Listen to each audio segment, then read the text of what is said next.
It is today, and today is the anniversary of my favorite movie ever coming out, and that is 1989's Major League, starring Charlie Sheen, Tom Berenger, Wesley Snipes. Mark, I know you're a big fan of the show as well, show of this movie.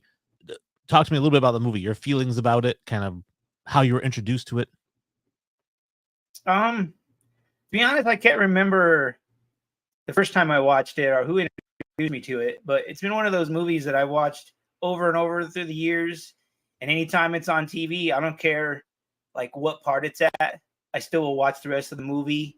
It's like one of my favorites of all time. It's hilarious and it's about sports. So, you know, boom, boom. Who would you say is the most quotable character to you? Like I was saying off air, there's a couple guys. Definitely Euchre. I feel like he's got some memorable lines, just also because he's the announcer for the games. And then I think the other one would be Toronto, because he was just this weird character and everybody didn't know how to talk to him, and he's like worships voodoo and all this crazy stuff. So I feel like his lines were always like, you remembered those. Yeah, I think for me, my favorite line guys, the guy I quote the most is probably Lou Brown. I just think that he's fantastic. The two probably most common things, obviously, everyone knows, forget the curveball, Ricky, give him the heater, right? But for me, I love it when he's talking to Dorn and Dorn says, "Hey, I took one of those in the eye last year. I'm not about to lose my sight." He goes, "I'm deeply moved." Yeah. Yeah. I just love his no cares attitude as a manager. Yeah. He's my favorite part is like with him is when Charlie Sheen thinks he's cut and he comes into the office and he yells at him. He's like, "I like that kind of spirit in a player, but I didn't cut you." And Sheen doesn't even apologize. He just like runs out of the room.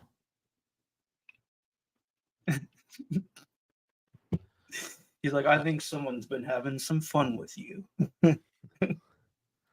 All right. That is our Major League review in a nutshell. Enjoy the intro video as we get into the show.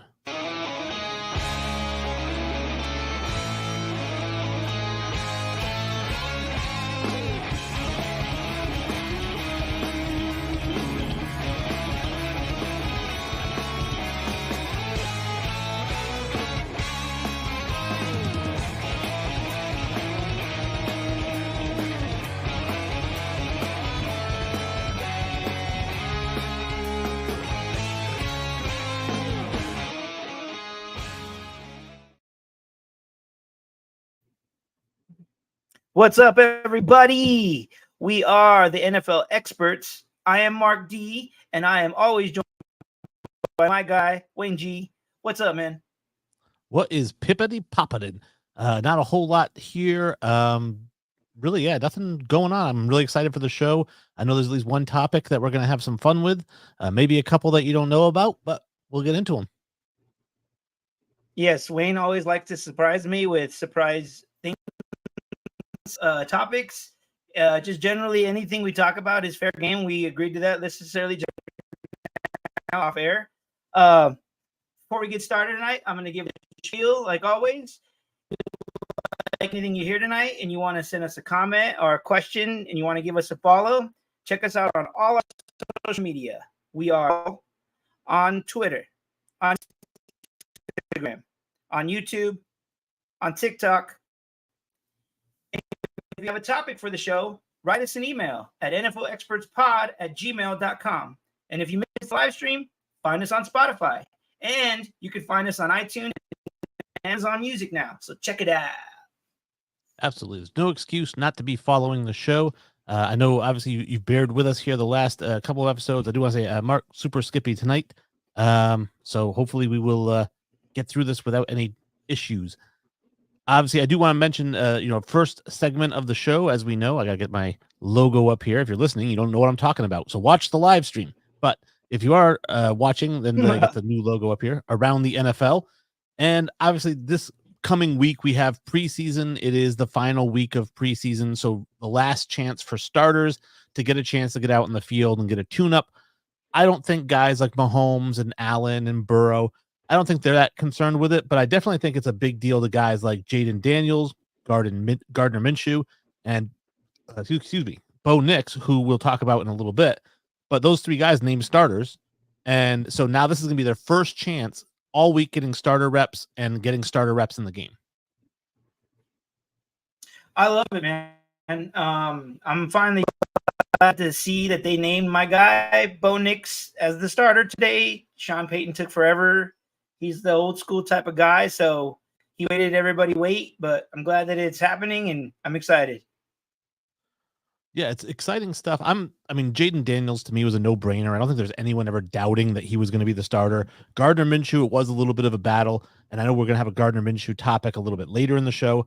And for me, I like seeing these guys get named starters. I think there are still some questions about starters. For example, we'll talk about the Patriots just for a second. Drake May looked okay in week 2.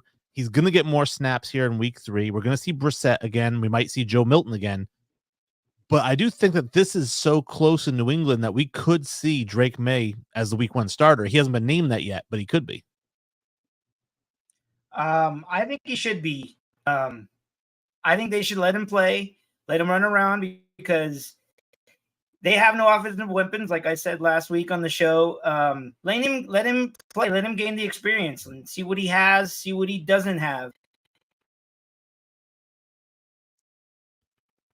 You know, it's not going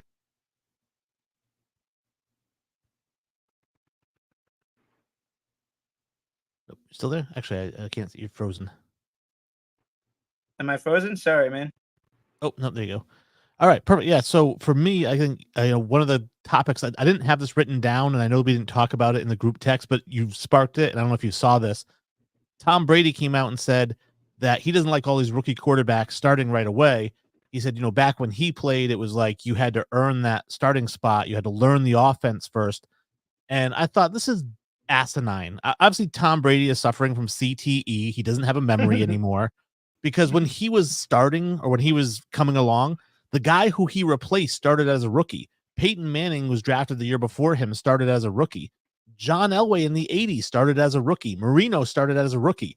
This is nothing new. It's about who the best quarterback on the team is starts. So to me, it's funny that Tom Brady thinks that in his day, guys had to sit. He means he had to sit because he was a 6th round pick. But if you were a 1st round pick, you were probably starting.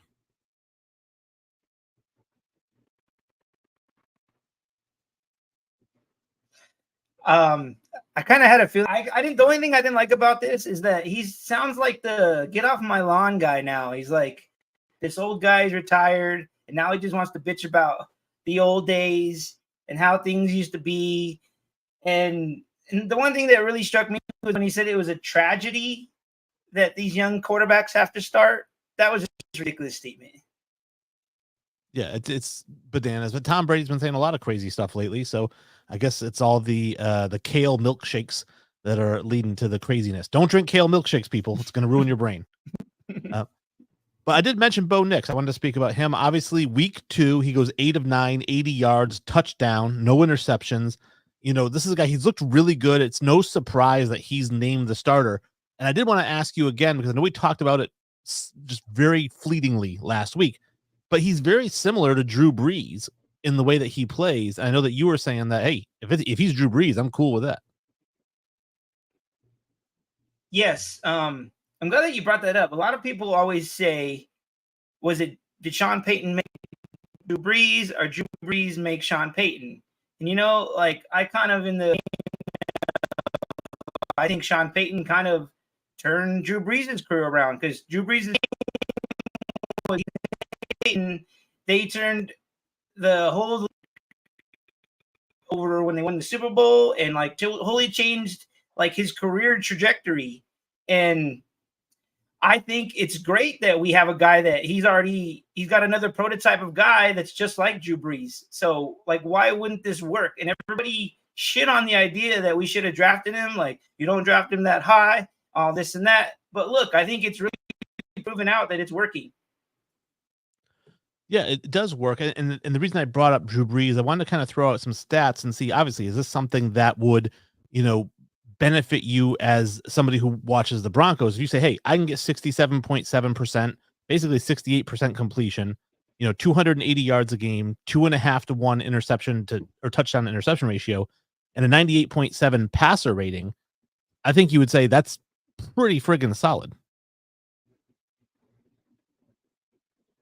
Yeah, I liked it. He had 7 drives and he scored out of 6 of those 7. He had no interceptions, no sacks. You know what? I'll take that all day. Another rookie who did get some starting time. Now, week 1 of the preseason, he didn't play at all, but he did play in week 2, and that is Caleb Williams. Went 6 of 30, really good. Obviously, you look at the weapons he has around him. He's got DeAndre Swift. He's got Keenan Allen, DJ Moore, Romo Dunze, Cole Kmet. How impressed would you be if he was the first Bears quarterback over 4,000 yards, and he did it this season as a rookie? Caleb, I can see it happening. I think that he's going to be a game changer for them. They've never had a quarterback of his caliber, like, ever. So he's going to completely revolutionize that team, I feel like. No, I think he's extremely legit. And I know I mentioned to you off the air, we'll bring it on to the air, which is, speaking of Caleb Williams, I've been watching the HBO special Hard Knocks, the preseason for the Chicago Bears. I'm 2 episodes in. I know that you've seen the 3rd episode and you're planning on spoiling it for me, so don't. But in the episodes, Caleb Williams actually seems like a pretty chill guy. Like, he doesn't seem like a diva at all. He just kind of seems like a really cool guy to be around.